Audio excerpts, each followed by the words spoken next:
Good morning or afternoon. Welcome to, I think it's episode 6 of the Women Who Vagabond series. And I'm really excited. Oh, hey there. I'm really excited about my guest today. Her name is Sophie. She is a writer, a traveler, and the author of this beautiful book, She is the Moon, which I recommend you check out after at her profile.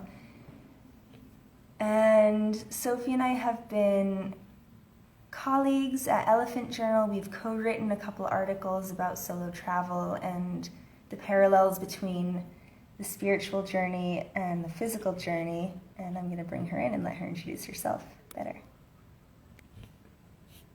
Welcome, Sophie.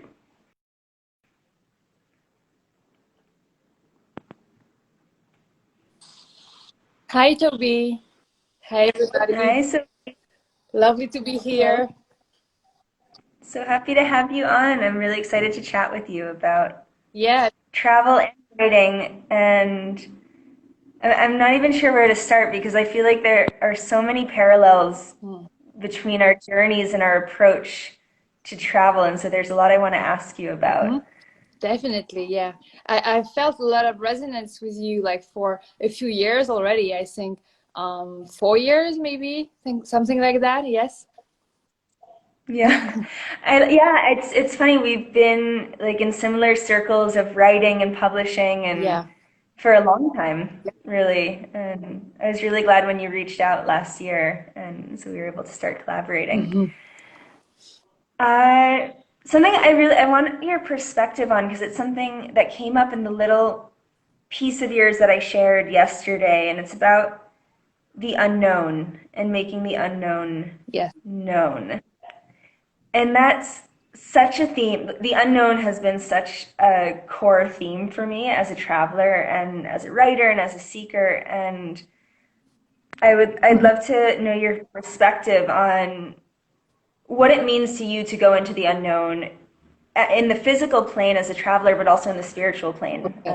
as a seeker. That's an interesting question. So I found that going into the unknown is just following, not just, but it's like following a calling. It's like we're hearing something like a draw or a real attraction, and we don't exactly know how to explain that. It's like, I want to go there. I feel called to like experience something, and we don't exactly know what are the reasons. And it's like accepting the calling, and then as you go you end up discovering actually why you were drawn to go there, for instance, in the physical. It's like it starts with like an enigmatic pool, and then it gets resolved on the way, I feel. It's like a discovery, but we have to go to end up finding out what was like the mission perhaps there. So Mm. that would be about the physical. Yes. Do you have any examples from your journeys of when you felt that call and where it's brought you? Yeah, definitely. Well, my first big trip, I think we talked about this before in the past, was going to Cambodia for a few months to do some humanitarian work in an NGO. And I knew I had to do that.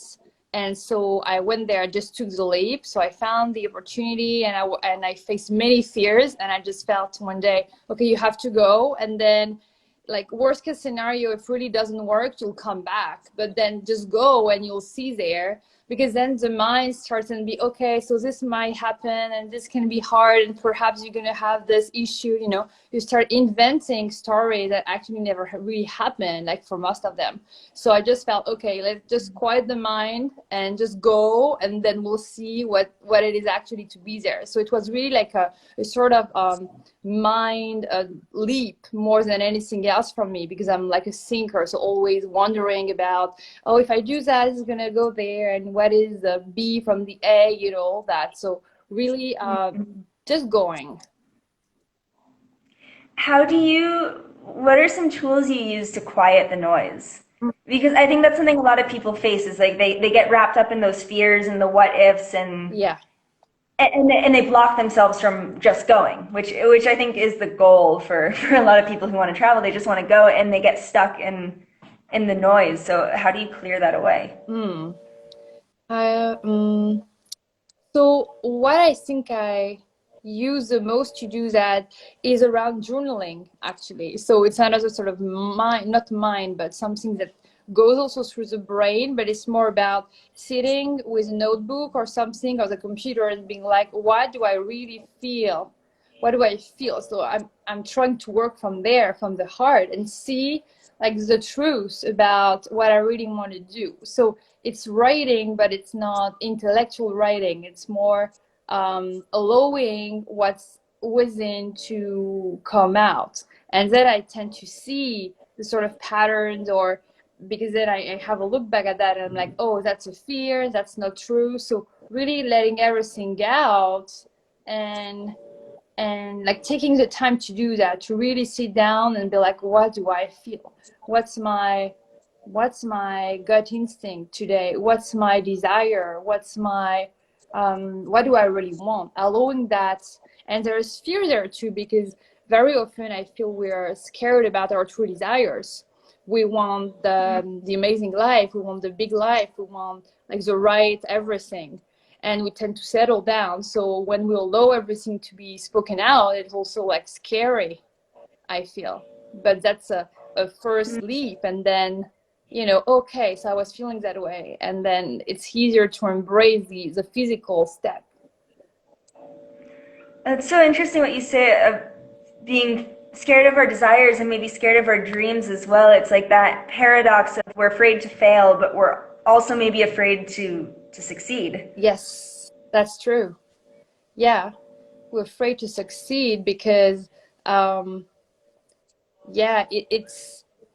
it's a lot of I feel change, like timeline, or to change story, or to jump into a dream, or to have a dream life.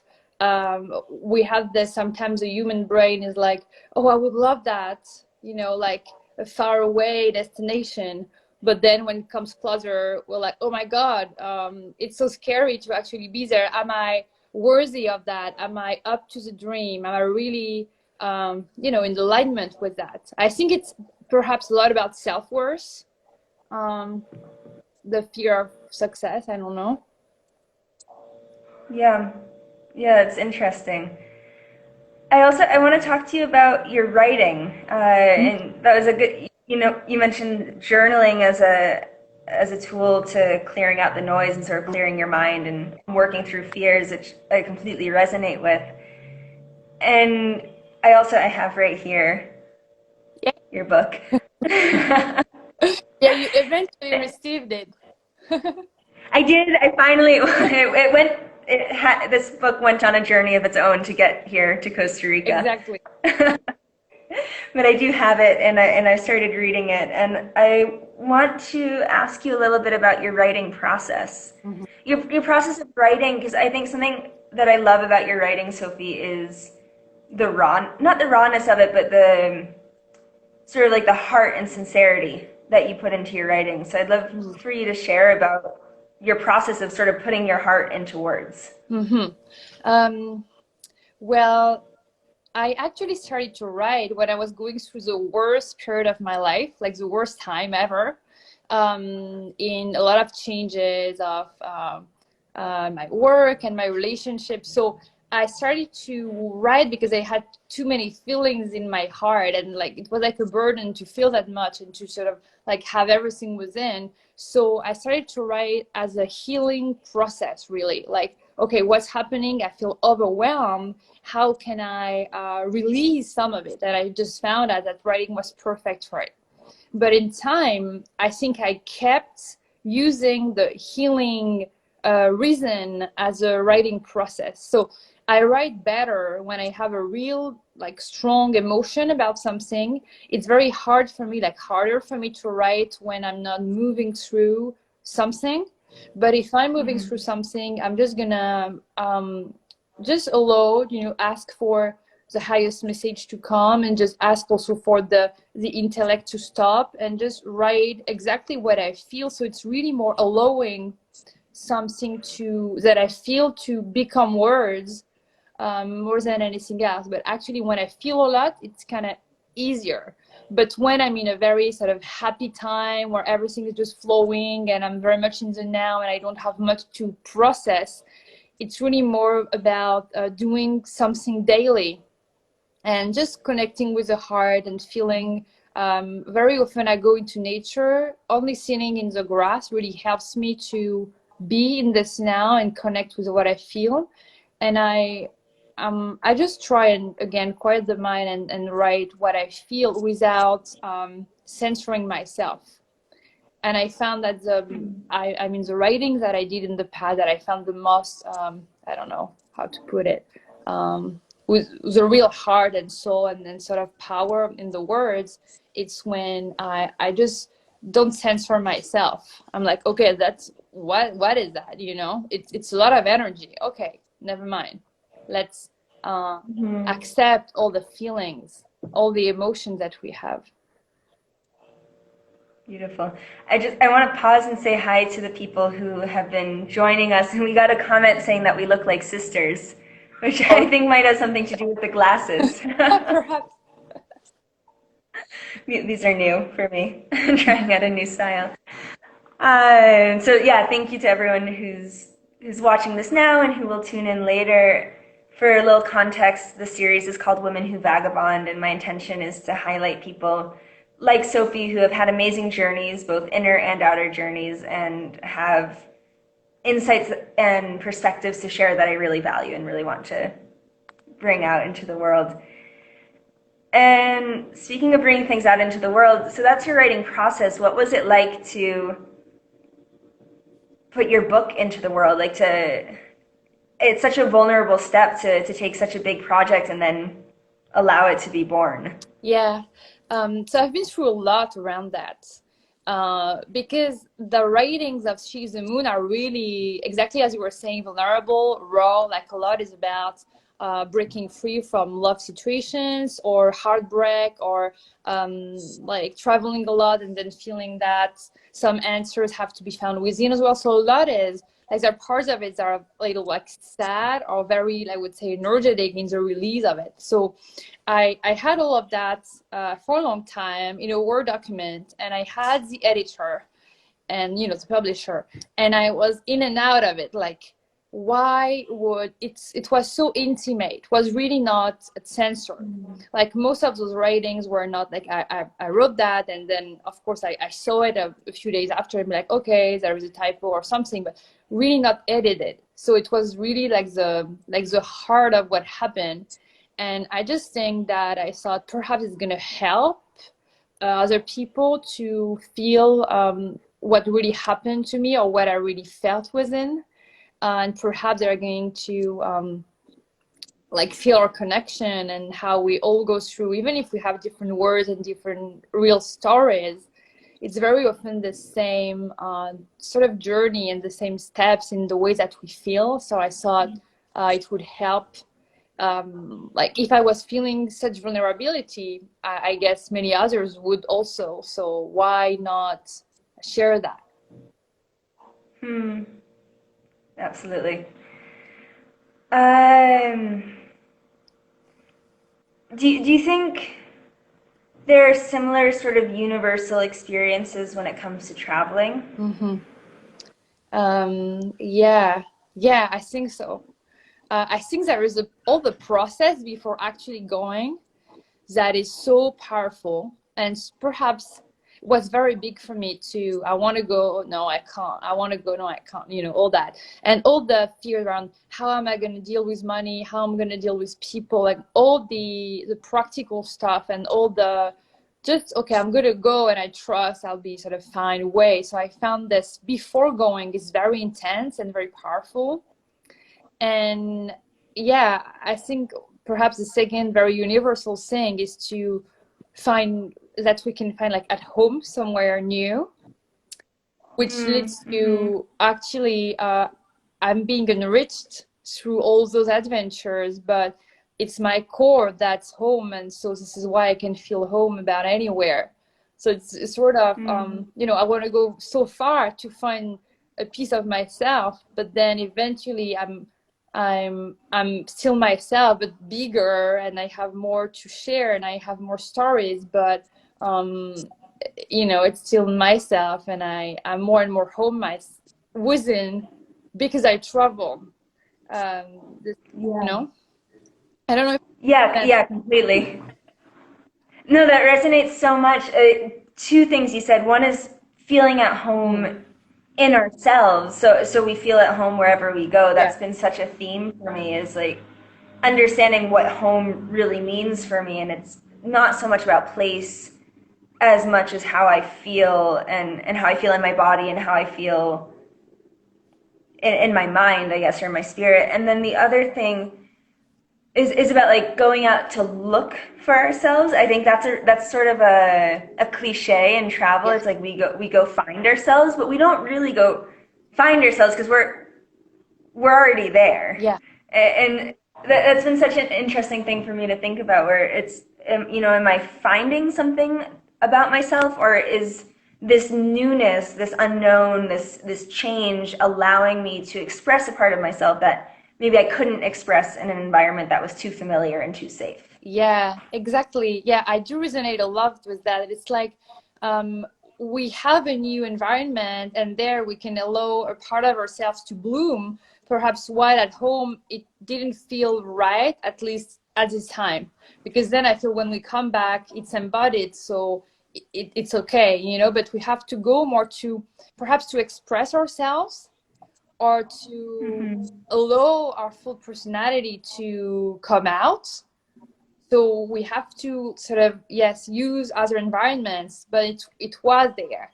So it's exactly what you're saying. We do not find, it's more okay, I can be that here, because it feels safer and more accepted, perhaps, or more comfortable.